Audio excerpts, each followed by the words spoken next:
বাংলাদেশের ক্রিকেট নিয়ে এই মুহূর্তে ইমার্জেন্সি মিটিং চলছে among the directors of Bangladesh cricket board. আমি যে খবরটা পেয়েছি, এই মিটিং শেষ পর্যন্ত কতক্ষণ চলবে, এই মিটিং এর আউটকাম কি হতে পারে সেটা নিয়ে যথেষ্ট থমথমে সিচুয়েশন রয়েছে। কেন রয়েছে সেই আলোচনাটা মিটিং শেষ হলে নিশ্চয়ই একটা ডিফারেন্ট কন্টেন্টে জানাবো।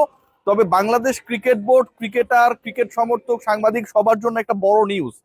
কালের কণ্ঠে মাসুদ পারভেজ ভাই একটা নিউজ করেছেন এবং সেই নিউজটা ভেরি মাচ আমার কাছে মনে হয় significant according to the current situation. সেই নিউজে বলা হচ্ছে BCCI, Indian cricket board, they have been very much interested right now to take Mustafiz back to the IPL.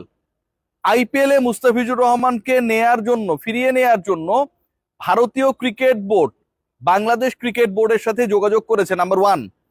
Number two, এই যোগাযোগ করা হয়েছে সরাসরি প্রেসিডেন্ট আমিনুল ইসলাম বুলবুলের সাথে। নাম্বার থ্রি, এই যোগাযোগের পরবর্তী সময়ে বাংলাদেশ ক্রিকেট বোর্ডের স্ট্যান্সটা কি ছিল, এই আলোচনায় আসছি একটা একটা করে প্রশ্নের উত্তর দিয়ে। এবং একই সাথে আপনারা সবাই জানেন যে আইসিসি কে বাংলাদেশ ক্রিকেট বোর্ডের পক্ষ থেকে আইসিসি যেসব সিকিউরিটি কনসার্নের ইস্যুতে বিসিবির কাছে জানতে চেয়েছিল সেই লেটারটাও দেওয়া হয়েছে। বাংলাদেশ ক্রিকেট বোর্ড সেখানটায় কি মেনশন করেছে সেই ব্যাপারগুলো রয়েছে আমার এই কন্টেন্টে।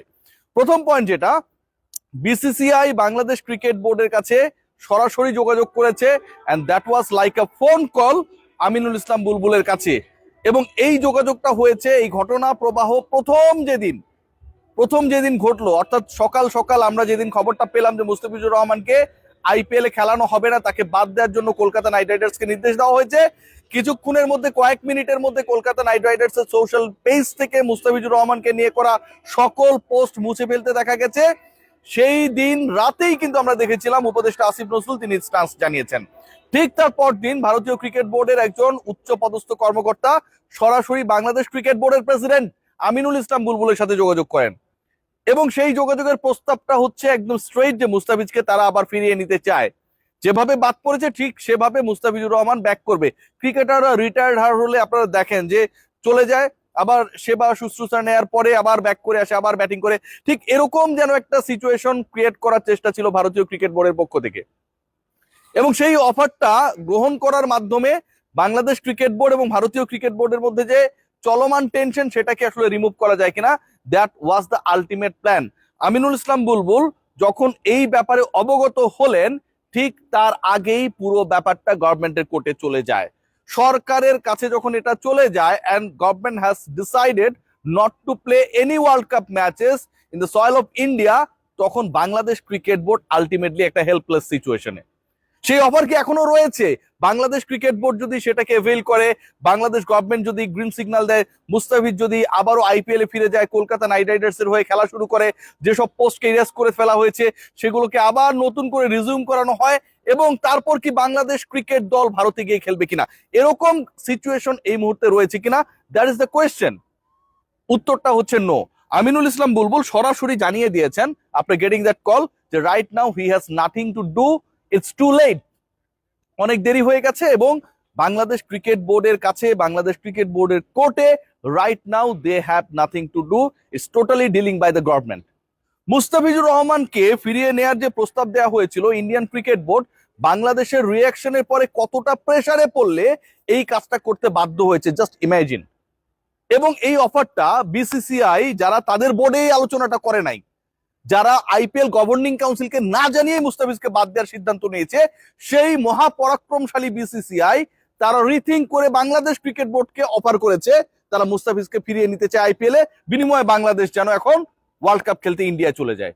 চিন্তা করতে পারেন কোন প্রেসারে তারা পড়েছে। That was a severe pressure, no doubt about that, and Bangladesh has taken an stance. সেই স্ট্যান্সটাকে আমি টোটালি সাপোর্ট করি। আপনি জুতা মেরে গরুদান করবেন, আমি জুতা মারা ভুলে যাব, এর কোনো কারণ নেই। বাংলাদেশ ক্রিকেট বোর্ড কারণ যে নেই সেই রেসপন্সে কিন্তু গতকাল থেকে এখন পর্যন্ত কিছু সিগনিফিক্যান্ট কর্মকাণ্ড পরিচালনা করছে। আপনারা সবাই জানেন যে বাংলাদেশ ক্রিকেট বোর্ডের একটু আগে আর্লিয়ার আমি যেটা বলছিলাম যে কর্তারা একটা মিটিং এ বসেছেন, এখনো সেই মিটিং চলছে। 12টার পর থেকে এই মিটিং শুরু হয়েছে, কখন শেষ হবে কেউ জানে না।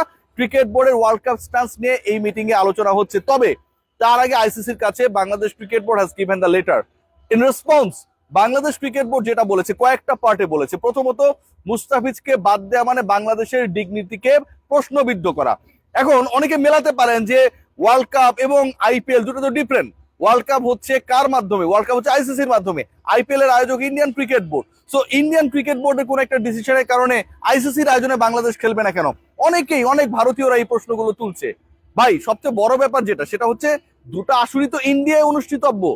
বাংলাদেশের হয়ে মুস্তাফিজ আইপিএল এ খেললেও ইন্ডিয়ায় খেলতো, বাংলাদেশ দল বাংলাদেশের প্রতিনিধিত্ব করে ওয়ার্ল্ড কাপে খেললেও সেটা ইন্ডিয়ায় খেলতো। এখন যেই দেশে খেলবে সেই দেশ যখন এরকম একটা আলোচনা করে, এরকম একটা বক্তব্য দেয়, এরকম একটা স্টান্স নেয় একজন ক্রিকেটারের ব্যাপারে, আপনারা ভারতীয়রা কি এটাকে সাপোর্ট করতে পারেন? মনকে জিজ্ঞেস করেন। কোন ভারতীয়র সাথে যদি বাংলাদেশে এই ঘটনাটা ঘটতো, এটা বাংলাদেশ হিসেবে তো আমরা সাপোর্ট করতে পারতাম না। সরকারের স্ট্যান্স মানে এই না যে সকল ভারতীয় খারাপ, এটা বলার কোনো সুযোগ নেই। অনেকেই পুরো ব্যাপারটাকে প্রপার ওয়েতে রিয়েক্ট করছে, তারা ব্যথিত। শশী থারুরের মতো একজন প্রাজ্ঞ রাজনীতিবিদ এই ব্যাপারে রিয়াকশন দেখিয়েছে।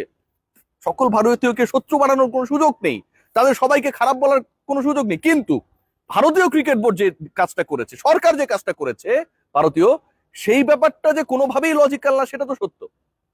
সো বাংলাদেশ ক্রিকেট বোর্ড ওই স্টেন্সেই যাচ্ছে, যেই দেশে এই ঝামেলাগুলো হয়েছে সেই দেশে বাংলাদেশ ক্রিকেট দল খেলবে না, সহজ হিসাব। এবং উগ্রপন্থী সংগঠনগুলো যারা একজন মুস্তাফিজকে কেন্দ্র করে সিকিউরিটি থ্রেট ক্রিয়েট করেছে, সেই উগ্রপন্থী সংগঠনগুলো বাংলাদেশ দলের এতগুলো ক্রিকেটার, এবং এখানে ধর্মীয় পরিচয়টাই মুখ্য হয়ে গেছে যে মুসলমানদেরকে অ্যাটাক করো, সেই জায়গায় তারা যে পরবর্তী সময়ে কোনো উগ্রপন্থা গ্রহণ করবে না সেটার গ্যারান্টি কিন্তু কেউ দিতে পারে না। সো বাংলাদেশ ওয়ান্টস যে তাদের সকল ম্যাচেস শিফট করা হোক ভারত থেকে, এবং that was the problem created by the Indian government and BCCI. Bangladesh cricket বোর্ডের এখানে কিছু করার নেই, যেহেতু বাংলাদেশ ক্রিকেট বোর্ড নিজেরা প্রবলেম ক্রিয়েট করে নাই। Bangladesh cricket board, they are the victim, so they want to play their matches in the safest place. This is what actually happening. আজকে সাম্প্রদায়িক কথা বলা হয়, অসাম্প্রদায়িক কথা বলা হয়, end of the day Bangladesh cricket দলের যদি এদিকে তাকান, এই দলের নেতৃত্বে রয়েছে লিটন কুমার দাস।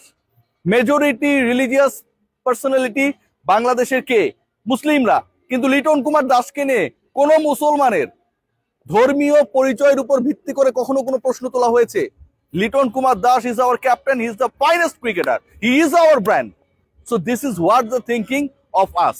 আমার কাছে মনে হয় it's going to be very crucial, very critical, as you know, যে বাংলাদেশ ক্রিকেট বোর্ডকে অলরেডি অফার করা হয়েছে মুস্তাফিজকে নেয়ার জন্য, and Bangladesh cricket board specific ভাবে জানিয়ে দিয়েছে যে জুতা মেরে গরুদান করলে সেটা ভাই গৃহীত হবে না। বাংলাদেশ ক্রিকেট বোর্ডের কোর্টে এখন কোনো কিছুই নেই, decision has been given by the government. So মুস্তাফিজকে আপনারা নিতে চাইলো, আইপিএল এ ব্যাক নিতে চাইলো, Bangladesh is not going to play their World Cup matches in Indian soil. That's what actually the news I have. পরবর্তী সময় যে রানিং মিটিংটা চলছে সেটার পরে নিশ্চয়ই আপনাদেরকে আরো আপডেট দিতে পারবো। Take care.